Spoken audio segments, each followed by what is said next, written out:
성경에 나타난 믿음이라고 하는 단어는 언제나 현재형으로 쓰이고 있다라는 말이 있습니다. 현재의 믿음이 중요함을 우리에게 깨우쳐 주고자 한 말이죠. 오늘 창세기 16장은 15장에서의 찬란한 아브라함의 믿음이 얼마나 볼품없는 것인가 라고 하는 것을 우리가 살펴보게 되었습니다.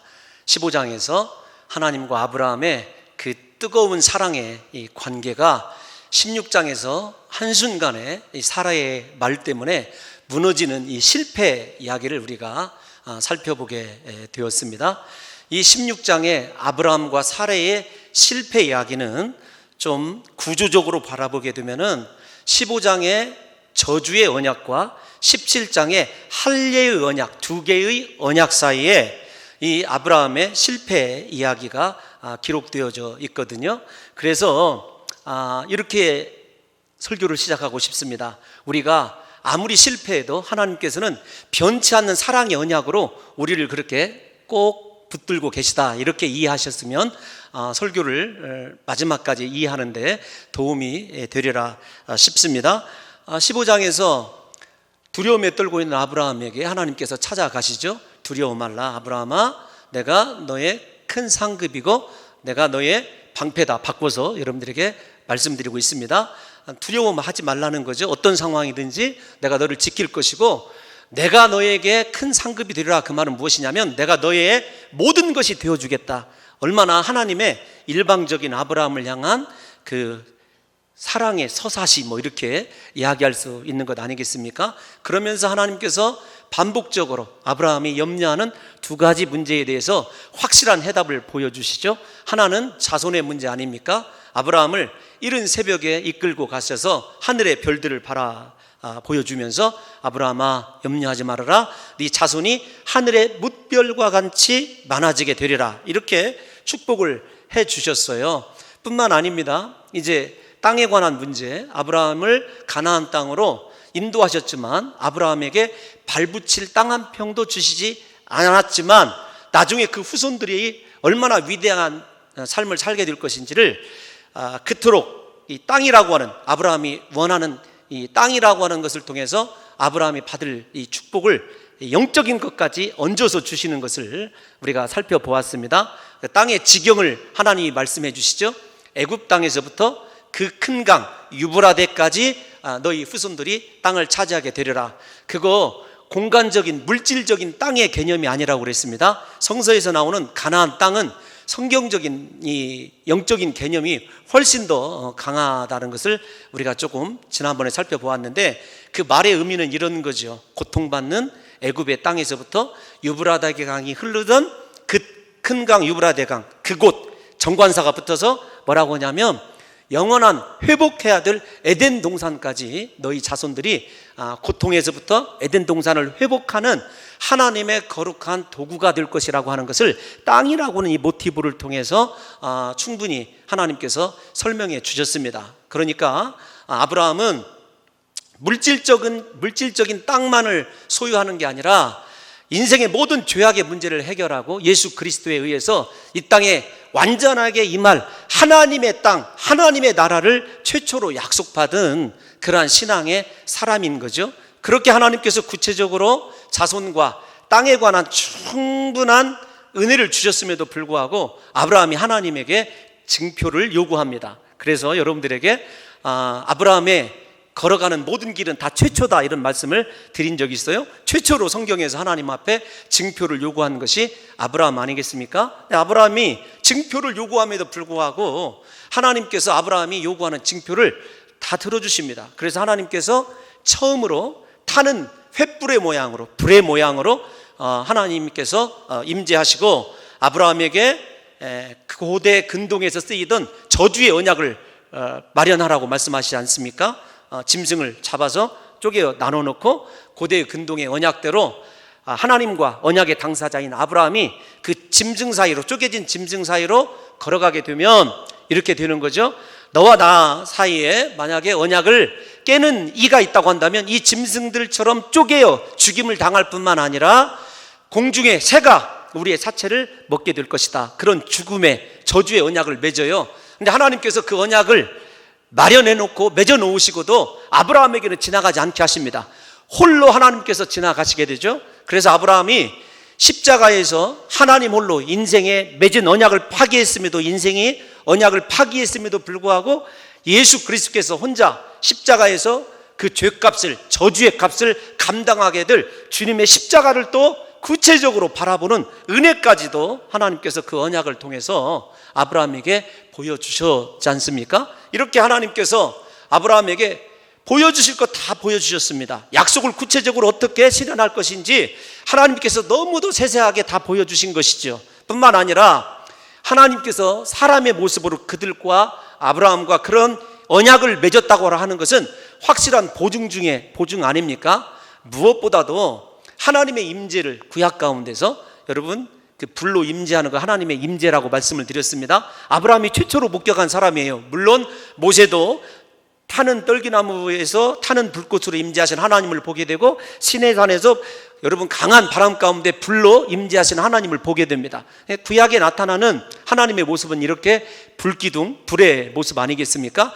하나님의 영광스러운 임재를 두 눈으로 똑똑히 바라본 사람입니다. 체험이 있는 사람이에요. 그러함에도 불구하고 그가 오늘 16장에서 실패하게 되는 원인을 좀 살펴보면서, 사랑하는 성도 여러분들과 제가 과거에 아무리 찬란한 믿음의 유적을 남길 만한 영광스러운 과거를 가지고 있다 할지라도 오늘이라고는 현재 하나님에 대하여 믿음으로 정확하게 반응해 되지 못하면 우리도 아브라함과 같은 여러분 범주에서 벗어날 수 없다라는 사실을 좀 신앙의 경각심을 가지시고, 우리에게 언제나 이 미래를 향하여 오늘을 잘 신앙으로 준비할 수 있는 과거와 완전히 단절된 새로운 믿음의 사람들이 다 되시기를 예수님의 이름으로 축원합니다. 여러분, 아브라함도 그랬을 거예요.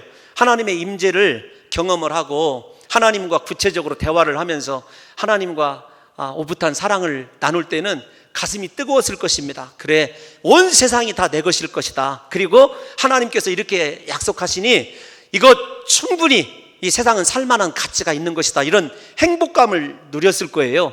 어디에서요? 하나님의 임재 앞에서는. 그러나 하나님의 임재를 떠나서 뒤돌아서 자신의 삶의 현실을 바라보니까 현실은 하나도 바뀌지 않아요. 아브라함의 아내 사레는 여전히 불임의 고통에 휩싸여져 있고, 더군다나 시간은 여러분 얼마나 쏜살같이 지나가는지 몰라요. 하나님 앞에 서 있을 때는 시간도 초월할 수 있을 것 같고 어떤 문제도 상황도 초월해낼 수 있을 것 같은데, 삶의 자리로 돌아와서 자신의 인생을 돌아다 보면 과연 내가 이거 잘하고 있는 것일까? 말씀 한마디 듣고 갈대아 우르를 떠나서 아버지를 버리고 친척 본토를 떠나는 것이 잘한 것일까? 하나님께서 과연 이렇게 강대하고 완악한 가나안 땅을 내게 주시기나 할 것인가? 무엇보다도 내 안에 오래전부터 여자로서의 생식의 능력이 끝난 이 여자에게서 과연 하나님의 말씀대로 자손이 태어나기나 할 것인가? 여러분, 삶을 바뀌지 않는 삶의 현실을 보게 되면 누구나 다 그런 회의를 가질 수 있는 것 아니겠습니까? 우리도 마찬가지입니다. 아니, 우리라고 이야기하기 전에 홍 목사도 하나님 앞에 기도하고 하나님께서 주시는 평강이 있고 은혜가 있으면 이 문제 분명히 주님께서 해결해 주실 것 같다. 그런데요, 그 문제가 당장 해결되면 그 믿음이 충분히 그렇게 효력이 있는 것 같은데, 시간이 지나고 기다려야 되고 상황은 점점 더 악화되어 가는 것을 보게 되면 과연 내가 이 응답을 제대로 받은 것인가? 하나님은 과연 나와 함께 하는 것일까? 이런 회의를 여러분 가질 수 있는 것, 저의 이 본성입니다.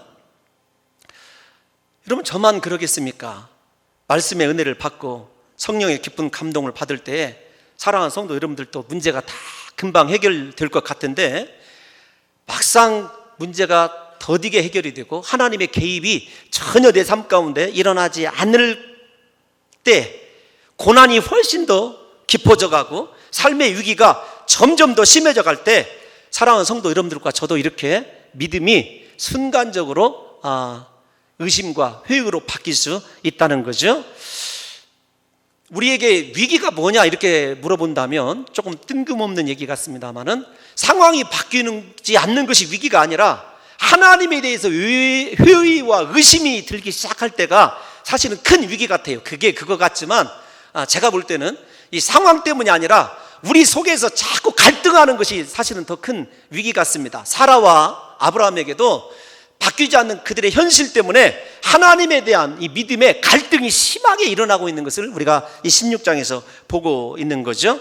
이제 이런 상황 속에서 사라가 하나님의 응답을 자의적으로 해석하기 시작합니다. 자기에게 타당하고 합리적으로 해석하기 시작할 수 있다는 거죠.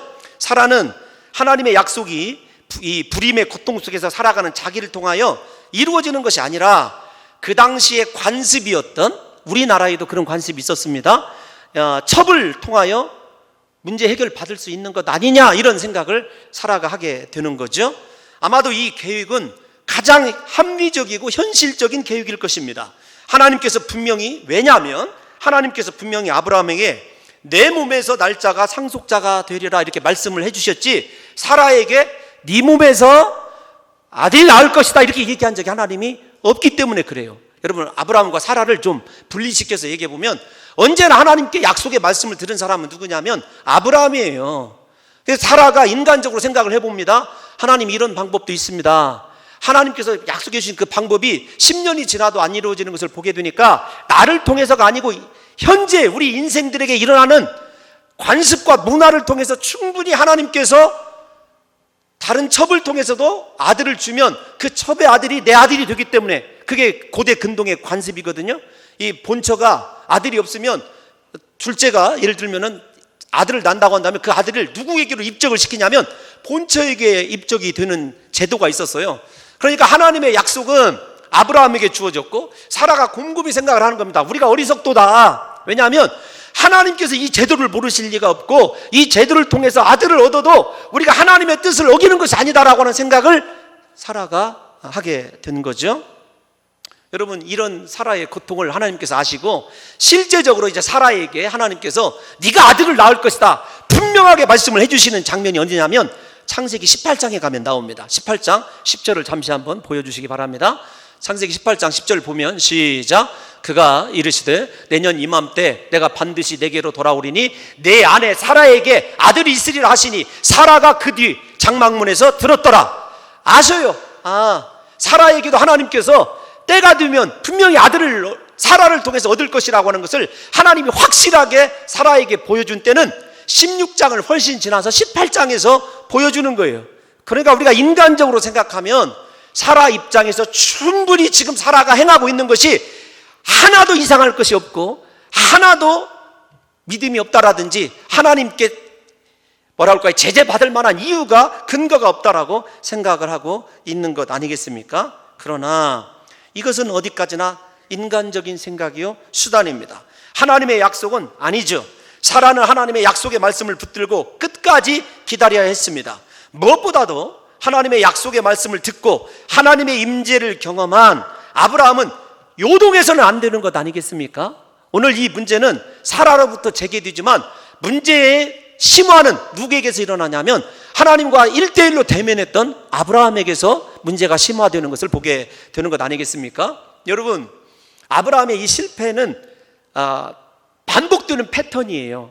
우리가 12장에서 부름 받았을 때 아브라함이 가나안으로 인도함 받았을 때 하나님이 약속하신 그 땅에 기근이 있었습니다. 기근이 있었을 때 아브라함이 묻지도 않고 애굽으로 내려가서 얼마나 고초를 당했는지 생각해 보십시오.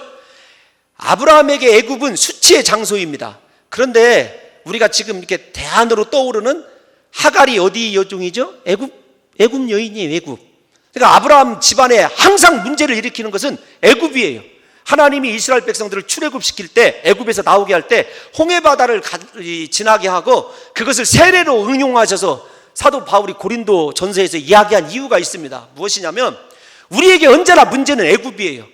세례 받고 예수 믿기 전에 과거가 언제나 우리의 발목을 붙잡고 있고 우리의 시선이 하나님의 약속을 향하여 하나님을 향하여 고정되어 있지 않는 한 우리는 언제나 과거에 그리고 우리가 몸담았고 우리가 습관했던 동일한 패턴의 죄에 여러분 빠질 수밖에 없음을 사실 아브라함이 보여주고 있어요. 그것이 왜 그러냐면 12장에서도 그렇게 하나님께 기도하지 않고 애굽으로 곧장 내려갔습니다. 16장에서도 하나님 앞에 물어볼 것도 없이 그렇습니까? 애굽 여인을 첩으로 취하게 되는 것을 보게 되는 것 아니겠습니까? 여러분, 아브라함은 두 번째 인간적인 생각과 방법으로 하나님의 언약을 굴절시키고 있는 것을 보게 돼요. 인간적인 생각이 하나님의 약속의 말씀을 대신하게 되니까 사라는 일사천리로 그 계획을 실행에 옮기기 시작합니다. 그 내용이 우리가 읽은 16장 2절의 말씀 아니겠습니까? 사레가 아브라함에게 이르되 여호와께서 내 출산을 허락하지 아니하셨으니 원하건대 내 여종에게 들어가라. 내가 혹 그로 말미암아 자녀를 얻을까 하노라 하매 아브라함이 사라의 말을 들으니라. 이게 저 한마디가요, 저 한 절이 오늘날까지 큰 고통으로 아브라함의 자손들에게 남아있는 구절이거든요. 이 본문을 좀 생각해 보면 사라의 계획은 하나님을 원망하면서부터 시작한다는 것을 우리가 알 수 있습니다. 사라는 자신이 아이를 낳지 못하는 것이 하나님이 허락하지 않았기 때문이다. 하나님을 잘 아는 것 같지만 하나님을 원망하고 있어요. 하나님이 지금 나에게 아들을 허락하여 주지 않아서 내가 이 방법을 쓰고 있으니 하나님 눈 감으십시오. 그 얘기와 똑같은 거거든요. 무엇보다도 사라는 지금 자신이 추진하고 있는 이 계획이 하갈을 통하여 아들을 얻고자 하는 이 계획 말입니다. 이 계획이 자기에게 책임이 있는 것이 아니라 하나님께 책임이 있다는 것을 선포하고 일을 시작을 해요. 하나님께서 이 일의 책임자입니다. 나는 아무런 잘못이 없습니다. 그게 지금 하갈의 입장인 거죠.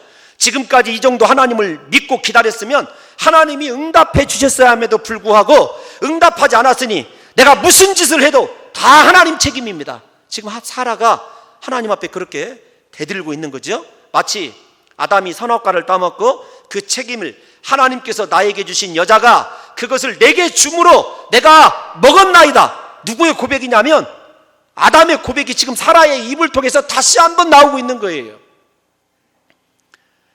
모든 인생이 실수를 하고 범죄하고 나면 하나님 내 잘못입니다. 나의 믿음이 연약해서 그렇습니다. 하나님 내가 죽을 줄을 줬습니다. 이렇게 나오는 것이 아니라 하나님 내가 죄질 그 순간에 성령으로 나를 붙들어 주셨어야 되죠. 하나님 내가 뻔히 그것에 약한 줄 알면서 하나님께서 막아 주셨어야 되죠. 하나님 내 혈기 하나님이 꺾어 주셨어야 되죠. 하나님 내 미움 하나님이 없애 주셨어야 되죠. 우리도 매 순간마다 여러분 아담이 앓고 있는 원망의 질병, 사라가 앓고 있는 원망의 질병을 우리도 예수를 믿는다고 하면서 모든 여러분 책임을 하나님께 전가하는 불신앙의 모습이 우리에게도 있다는 것이에요. 모든 것을 하나님 탓으로 돌리고 원망하는 사라의 그 다음 행보를 우리가 좀 주목해야 될 것 같습니다. 사라가 인생의 한계와 세월의 한계까지 극복할 수 있는 믿음이 있었으면 얼마나 좋았겠습니까? 사라에게서 나타나는 현상 중에 어떤 거냐면 문제를 믿음의 눈으로 바라보지 못하는 것이 문제예요. 그러니까 창세기를 통해서 제가 자주 쓰는 말, 사람의 시각으로 바라볼 것이 아니라 하나님의 시각으로 바라보는 믿음이 없었다는 것이죠. 믿음의 눈이 사라에게 없었다는 거죠. 사라는 하나님께서 왜 자신을 그렇게 극단적인 상황으로 몰고 가시는지를 몰랐던 것입니다. 믿음이 있어야 그걸 알게 되는데, 진정한 믿음을 제가 여러분들에게 뭐라고 말씀드렸냐면 새로운 신앙의 눈이 떠지는 것이 믿음이다. 믿음이 들어오게 되면은요 바라보는 관점이 달라요. 그러니까 믿음은 눈을 뜨게 하는 거예요. 소경이 소경을 인도하는 것이 아니라 진정한 예수 그리스도의 믿음이 있으면 인생을 하나님의 시각으로 해석할 수 있는 능력이 우리 가운데 임하는 것이죠.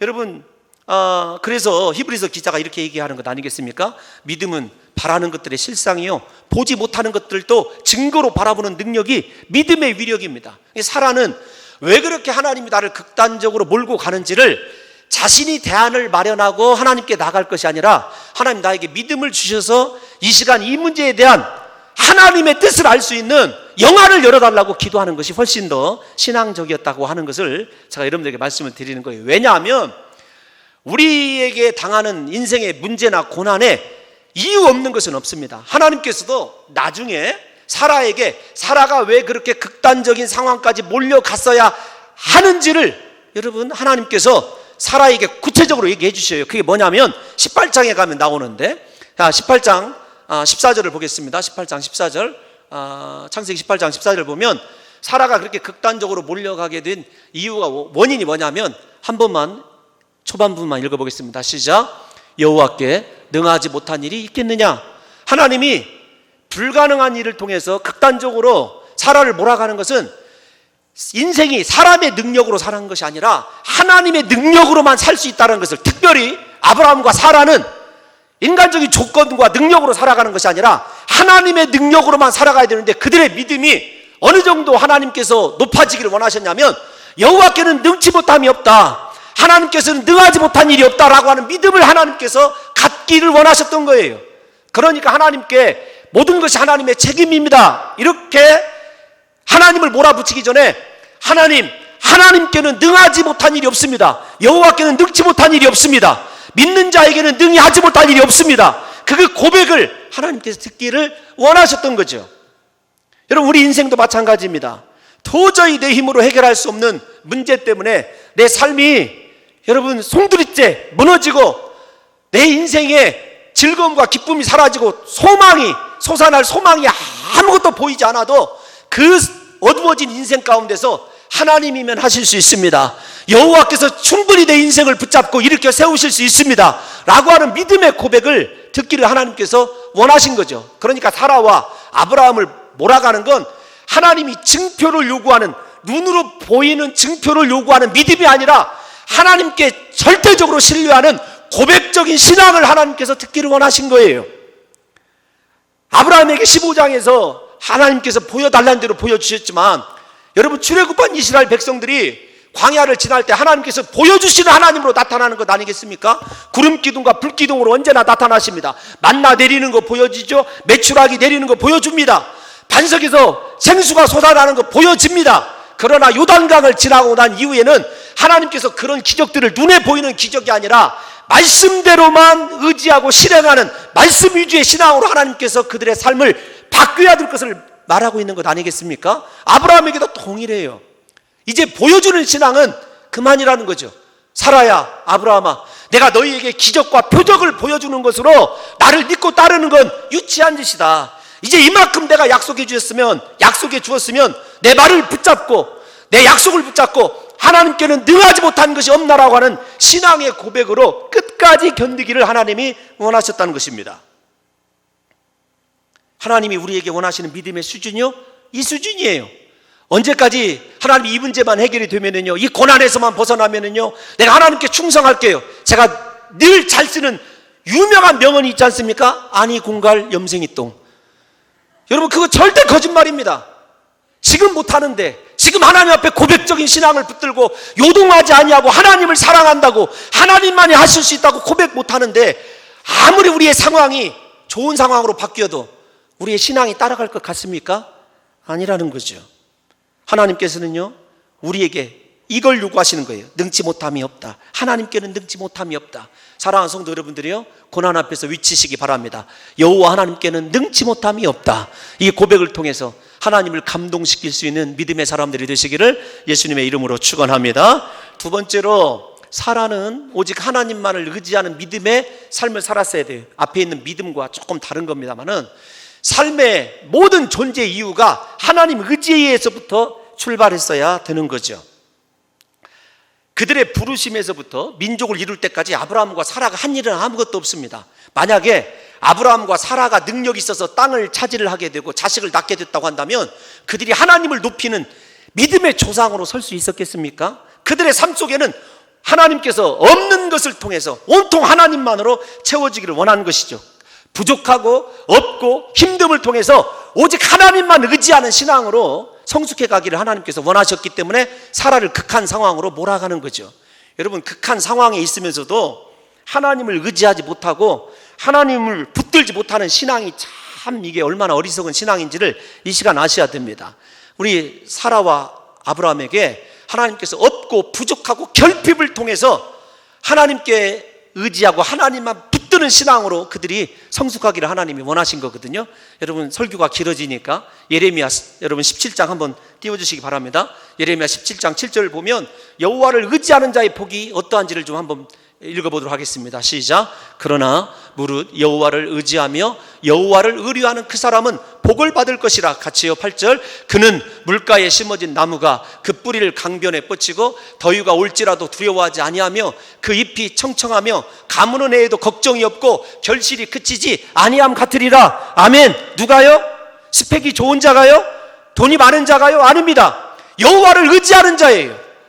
사라와 아브라함은 훈련을 통해서 어떤 축복을 받아도 자기에게 있는 것을 의지하는 신앙이 아니라 하나님만을 의지하고 의뢰하는 신앙으로 하나님께서 연단시키기 위해서 오랜 세월 동안 없고 부족하고 가난하고 연약하게 만들었다는 사실을 아브라함과 사라가 보지 못한 거죠. 여러분, 하나님께서는요, 우리를 어느 정도 사랑하시냐면 하나밖에 없는 독생자를 우리에게 내어주실 정도로 사랑하시는 분입니다. 그 사랑하는 자식이 자기가 줄 수 있음에도 불구하고 없고 힘들고 고통 가운데 놔두시는 이유는 무엇이냐면, 나중에 하나님께서 모든 것을 주셨을 때도 모든 것 위에 뛰어나신 하나님만을 찬송하고 하나님만을 의지할 수 있는 믿음이 변치 않기를 원해서 하나님께서 지속적으로 훈련시킨다니까요. 제가 이번에 들은 이야기가 하나 있습니다. 어떤 이야기냐면, 설교가 길어지니까 애드리브를 하면 안 되는데, 승무원들이, 이 비행기 승무원들이요, 최소한 1000번 이상을 비행기가 불시착하거나 위기에 닥쳤을 때 자기가 먼저 뛰어내지 아니하고 승객들을 유도하는 훈련을 한다고 해요. 1000번 이상을 한답니다, 그 훈련을. 그런데 평소에는 위기 상황에 닥치면 그 훈련의 양이 차지 않으면 자기들도 모르게 당황해서 숨거나 이렇게 뛰어내리고 그런대요. 그런데 어느 정도 훈련이 딱 되고 나면은 그게 위기 가운데서 나온다는 거예요. 자기가 서서 이 승객들을 유도하는 게 나와진다는 거예요. 여러분, 신앙도 똑같은 것 같아요. 훈련이에요. 우리는 어떤 상황 가운데서도 하나님이 튀어나오고 하나님을 의지하고 말씀을 의지할 수 있으면 제대로 훈련된 거예요. 그 단계에 이르기까지 하나님께서 아브라함을 극한의 부족과 결핍을 통해서 훈련시켜 가고 있음을 우리가 알아야 되고, 사랑하는 성도 여러분들과 저의 고난의 문제도 훈련 과정입니다. 다시 말씀을 드리지만, 하나님께서 아들도 주셨다고 한다면 우리에게 모든 것을 주실 수 있는 하나님이셔요. 주셨을 때가 문제예요. 그때에도 하나님을 의지하고 하나님을 붙들 수 있다고 한다면, 여러분, 하나님께서 우리에게 얼마나 귀한 은혜를 주시겠습니까? 이 문제는 조금 더 나중에 한마디로 더 설명을 하도록 하고요. 마지막 세 번째가 어떤 거냐면, 중요한 것은 먼 훗날 자신의 씨를 통하여 동정녀의 몸을 통해서 탄생하게 될 메시아를 계획하시고, 먼저 아브라함에게 불가능한 상황 속에서 아이를 낳을 수 있다는 사실을 후손들에게 보여준 거예요. 이스라엘을 위한 거예요. 자기를 위한 것이 아니라 그 고난이 후손들이, 생각해 보십시오. 생식의 능력이 끝나버린 사라에게도 아들이 낳고 그 아들의 후손이 우리다. 그렇다고 한다면 동정녀의 몸에서 탄생하기서, 여러분, 애굽의 문제를 해결하고 에덴을 건설하게 될 예수 그리스도가 성령의 능력으로 잉태됨을 유대인들이 믿어야 될 그림자를 하나님께서 그들의 조상인 아브라함과 사라를 통해서 보여주신 것입니다. 여러분, 우리의 고난의 이유가 우리 생이 끝나기 전에 밝혀지지 않을 수도 있습니다. 그러나 언제이고 간에 하나님께서 분명히 그 고난의 이유를 내 때가 아니라고 한다면 우리 후손의 때에서라도 보여주실, 여러분, 그런 계획을 가지고 있다는 사실을 깨달으셔서 지금의 고난 앞에서 좌절하지 마시고 감사하십시오. 하나님에게는요, 반드시 이유가 있습니다. 우리가 훈련받아야 될 이유가 있고, 그것을 바라보는 후손들이, 우리 조상도 인간적인 능력이 끝났지만 하나님께서 능력과 기적으로 임신하게 하신 것처럼 예수 그리스도의 동정녀 탄생도 그러할 것이라고 하는 교훈을 주시기 위해서 하나님께서 아브라함과 사라가 완전히 다, 여러분, 모든 것이 끝나고 절망을 선언할 때까지 하나님께서 몰아가신 거라는 것 아니겠습니까? 여러분, 그럼에도 불구하고 사람의 말을 듣는 아브라함을 좀 생각해 보면, 사라의 인간의 계획의 중심에 서 있는 여종이 하갈이라고 하는 애굽 여인이라고 말씀을 드렸어요. 근데 이 말씀을 좀 설교가 어렵겠지만 여러분, 원어로 보면 참 재밌습니다. 어떤 거냐면 이렇게 되어 있어요. 사라에게는 아들이 없었다. 그러나 사라에게는 한 애굽 여종이 있었다. 없었다, 있었다. 영어 성경으로 보게 되더라도요, 이 벗이라는 말로 잘 문맥을 비교해 놨어요. 그러니까 참 없었어요. 그런데 있었던 것이 있었는데, 그게 뭐냐면 애굽 여인이었어요. 이 문장이 16장 1절이 뭘 딱 한마디로 암축해 주냐면, 예수 믿는 사람들에게 없는 것은 결코 문제가 되지 않아요. 없을 때는 하나님 붙들고 의지하고 죽을 똥살 모르면서 기도하거든요. 그런데 문제는 뭐냐면, 뭔가 있는 것이 내게 있어지게 되면 그 있는 것이 하나님의 자리를 대신하게 되는 것 아니겠습니까? 지금 사라의 경우가 그런 거죠. 없어요. 그러나 있는 것이 있어요. 그 있는 것을 통해서 하나님의 뜻을 믿음을 통해서 이루는 것이 아니라 자기 있는 것을 통해서 이루고자 하는 여러분 사라를 보게 되는 것 아니겠습니까? 여러분, 없는 것 때문에 낙심하지 마십시오. 하나님이 여러분들의 큰 상급이 되어주실 줄로 믿습니다. 있는 것이 있다고 한다면 조심하십시오. 그것이 하나님의 자리를 대신하지 않도록 날마다 겸손히 하나님 붙들어야 우리가 믿음의 실패를 하지 않는 것이라는 거죠. 그런데 여기 차위라고 하는 단어는 우리말 성경이 조금 번역을 잘못한 부분도 있습니다. 뭐냐면 아내, 부인 그런 뜻입니다. 그러니까 사라가 얼마나 아들에 대해서 한이 맺혀 있냐면 이런 거예요. 내 자리, 본처의 자리를 내주고 하더라도 하가를 아내로 삼아라, 부인으로 삼아라. 아들만 얻을 수 있다면 내가 무슨 일이든지 다 하겠다. 그런데 중요한 사라의 오류가 있어요. 무엇이냐면 아브라함을 부르실 때 하나님께서 사라도 같이 부르셨거든요. 믿음의 족장으로 불렀습니다. 지금 사라는 믿음의 족장으로 부름받은 사명의 자리를 내버리고 인간의 문제를 해결하기 위해서, 육신의 문제를 해결하기 위해서 인간적인 방법과 수단을 동원하고 있는 거예요. 여러분, 예수 믿는 우리가 이거 사라를 비난할 것 아닙니다. 하나님 주시는 사명, 하나님을 예배하고 하나님을 거룩히 높이라고는 그 위대한 사명이요, 육신의 문제 앞에 휴지찌고하게 되거나 헌신짝이 되는 경우가 허다합니다. 하나님, 잠시만 주일 쉴게요. 하나님, 이 사명이요, 잠시만 내려놓을게요. 내 삶이 좀 풍성해지고 문제가 해결되면요, 그때 와서 하나님 잘 섬길게요. 지금 그게 누구냐면 사라예요. 누구냐면 우리의 모습입니다. 왜 사라가 멸시를 당했냐면, 멸시하다라고 하는 단어가 얕잡아보다, 작게보다 그런 뜻이거든요. 자기보다 낮은 자로 보다 주객이 전도되었기 때문에 그래요. 누가? 사라가 그렇게 하자고 그랬어요. 네가 본처가 되라. 나는 아니어도 아들 하라면 된다. 사명의 자리를 하갈에게 줘버린 거예요.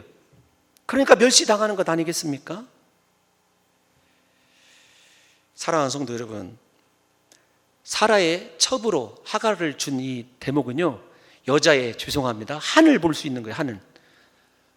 하나님께 좀 불경스러운 표현이지만 사명 따위는 중요하지 않다. 이 문제만 해결된다고 한다면 내가 무슨 수를 써서라도 이거 꼭 해결해야 해결해내고 말이라. 무서운 거 아니겠습니까? 아들만 얻을 수 있다면 자신과 같은 지위를 하갈에게 주고 자신의 사명의 자리도 내어주어 버린 거죠.